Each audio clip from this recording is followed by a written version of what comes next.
Namaste dear children, welcome back to ICT class. The previous class we are finishing our 7th chapter, the world of internet. Okay, then today we are going to learn our last theory chapter, chapter 10, the operating system. Okay children, here I am asked some questions. The first one, what is computer and who is the father of computer and which one the first computer? Do you know? Tell me.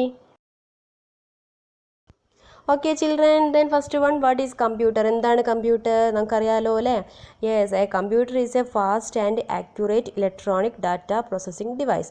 എന്തങ്ങനെ പറഞ്ഞാൽ ഫാസ്റ്റായിട്ടും അതുപോലെ തന്നെ വളരെ കൃത്യനിഷ്ഠയോട് കൂടിയിട്ടും അല്ലേ, അതായത് നമ്മൾ കൊടുക്കുന്ന കാര്യങ്ങൾ കൃത്യനിഷ്ഠയോട് കൂടി ചെയ്യുന്ന ഒരു ഇലക്ട്രോണിക് ഡിവൈസ് ആണ് ആര്? കമ്പ്യൂട്ടർ അല്ലേ? Okay children, who is the person? Yes, he is the father of computer അല്ലേ? Okay children, he is born in 71 to 1871. Okay, then he is called father of computer. എന്താ അദ്ദേഹം കണ്ടുപിടിച്ചത്? Yes, computer അല്ലേ, analytical engine ഉള്ള കമ്പ്യൂട്ടറിൻ്റെ main parts ആണ് അദ്ദേഹം കണ്ടുപിടിച്ചത്. അതുകൊണ്ട് തന്നെ അദ്ദേഹത്തെ എന്ത് വിളിക്കുന്നു?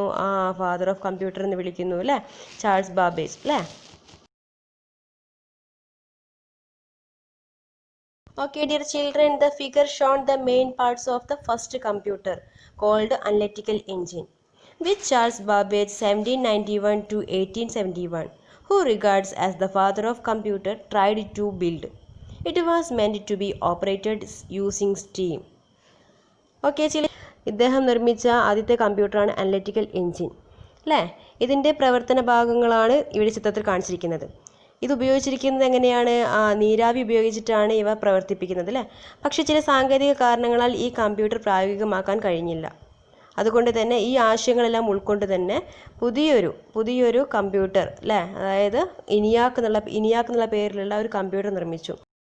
ഈ ആശയങ്ങളെല്ലാം ഉൾക്കൊണ്ട് തന്നെ പുതിയൊരു കമ്പ്യൂട്ടർ അല്ലെങ്കിൽ പുതിയൊരു ഡിവൈസ്, ഇനിയാക്ക് എന്ന പേരിൽ പുതിയൊരു ഡിവൈസ് കൂടി ഇദ്ദേഹം കണ്ടുപിടിച്ചു. ഇതാണ് സെക്കൻഡ് ജനറേഷനിൽ കണ്ടുപിടിച്ച ഡിവൈസ്, കമ്പ്യൂട്ടറിൻ്റെ മെയിൻ പാർട്സ് ആയിട്ട് വരുന്ന ഒരു device. It is because those basic concepts related to a modern computer were envisaged for this machine too. It even had a program. The famous mathematician Ada Byron had agreed to prepare it, but Babbage was not able to build a practical version of this. A computer ENIAC with these ideas were built only 120 years later. Okay dear children, അപ്പം നമുക്കറിയാം എന്താണ് computer, ആരാണ് computer കണ്ടുപിടിച്ചത് അല്ലേ. First കണ്ടുപിടിച്ച computer device ഏതാണെന്ന് നമുക്കറിയാം children. എന്നിരുന്നാലും നമുക്കറിയാം ഇത് മാത്രമല്ല കമ്പ്യൂട്ടർ അല്ലേ, അതായത് ഫസ്റ്റ് കണ്ടുപിടിച്ച അനലിറ്റിക്കൽ എഞ്ചിനായിരുന്നു. വീണ്ടും അത് മാറ്റം വരുത്തി ഇനിയാക്ക് കണ്ടുപിടിച്ച സെക്കൻഡ് ജനറേഷൻ. അതുപോലെ തന്നെ third generation integrated circuits IC chip ഉപയോഗിച്ചിട്ട് കണ്ടുപിടിച്ചു അല്ലേ. അതേപോലെ തന്നെ IBMൻ്റെ ഇതുണ്ട്. അങ്ങനെ പല ഓരോരോ ജനറേഷൻ വഴി നമുക്ക് പുതിയ സാങ്കേതിക വിദ്യകൾ വഴി നമുക്ക് പുതിയ മാറ്റങ്ങൾ വന്നുകൊണ്ടേയിരുന്നു അല്ലേ. ഇപ്പം നമ്മൾ കണ്ടുകൊണ്ടിരിക്കുന്ന ഈ കമ്പ്യൂട്ടർ വരെ എത്തി നിൽക്കുകയാണ് ഇപ്പോഴത്തെ ജനറേഷൻ അല്ലേ. Okay dear children, the next one, what is an operating system? എന്താണ് operating system? An operating system is a system software that manages computers, hardware, software resources and provides common services for computer programs. എന്താ അങ്ങനെ പറഞ്ഞാൽ? Yes children, എന്താണ് operating system? Operating system എന്ന് പറഞ്ഞാൽ എന്താണ്? OS ആണ് അല്ലേ, സിസ്റ്റം സോഫ്റ്റ്വെയർ ആണ്. ഇതെന്താ ചെയ്യുന്നത്? ഹാർഡ്വെയറിനെയും സോഫ്റ്റ്വെയറിനെയും മറ്റ് റിസോഴ്സുകളെയൊക്കെ മാനേജ് ചെയ്യുന്നത് ആരാണ്? ഓപ്പറേറ്റിംഗ് സിസ്റ്റമാണ്. നമുക്കറിയാം നമ്മുടെ കമ്പ്യൂട്ടറിനകത്ത് നമ്മൾ വിൻഡോസ് അല്ലെങ്കിൽ ലിനക്സ്, GNU ലിനക്സ് ഇവയൊക്കെ എന്താണ്? ഓപ്പറേറ്റിംഗ് സിസ്റ്റംസ് ആണ്. നമ്മുടെ കമ്പ്യൂട്ടർ പ്രവർത്തിക്കാൻ നമുക്ക് എന്ത് വേണം? ഓപ്പറേറ്റിംഗ് സിസ്റ്റം കൂടിയേ മതിയാവൂ അല്ലേ.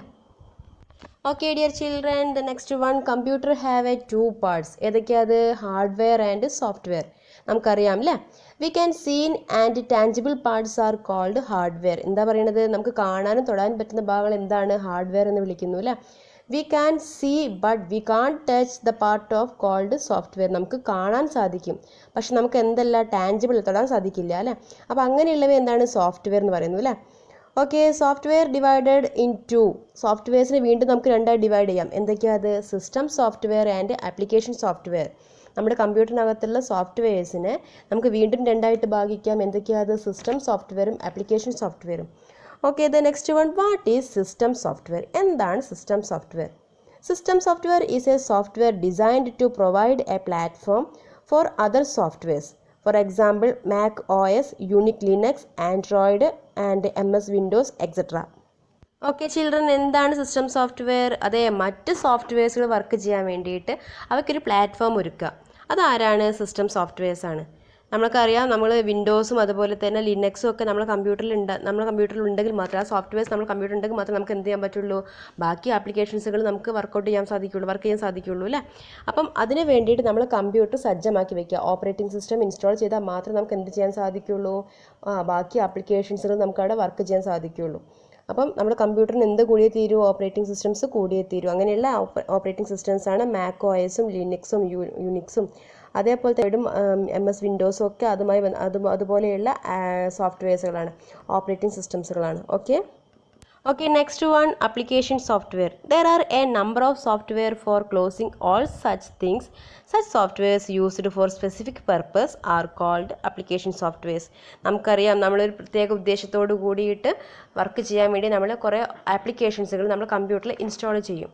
അങ്ങനെയുള്ള ആപ്ലിക്കേഷൻസുകളെ പറയുന്ന പേരാണ് എന്ത്? ആപ്ലിക്കേഷൻ സോഫ്റ്റ്വെയർസ് എന്ന് പറയുന്നത്. ഫോർ എക്സാമ്പിൾ, ഇപ്പോൾ നിങ്ങൾക്കറിയാം ഇങ്ക്സ്കേപ്പ്, അതൊക്കെ എന്താണ്? ആപ്ലിക്കേഷൻ സോഫ്റ്റ്വെയർസുകളാണ്. നമ്മൾ ഓരോ ആവശ്യത്തിന് വേണ്ടിയിട്ട് നമ്മൾ കമ്പ്യൂട്ടറിനകത്ത് ഇൻസ്റ്റാൾ ചെയ്യുന്ന ആപ്ലിക്കേഷൻസുകളാണ്. അവ എന്താണ്? ആപ്ലിക്കേഷൻ സോഫ്റ്റ്വെയർസ് എന്ന് പറയുന്നു. Okay, dear children, then all of you take the page number 131 and table 10.1, use of application. Find out the use of application softwares. എന്തൊക്കെയാണ്? First one, activity on the computer, process text. Software ഏതൊക്കെയാണ് use ചെയ്യുന്നത്? AbiWord, open office writer, etcetera. Edit image ഏതാ വരിക? Yes, Adobe Photoshop അല്ലെങ്കിൽ GIMP അല്ലെങ്കിൽ Inkscape അല്ലേ. Then edit sound ഏതാ വരിക? ഒഡാസിറ്റി.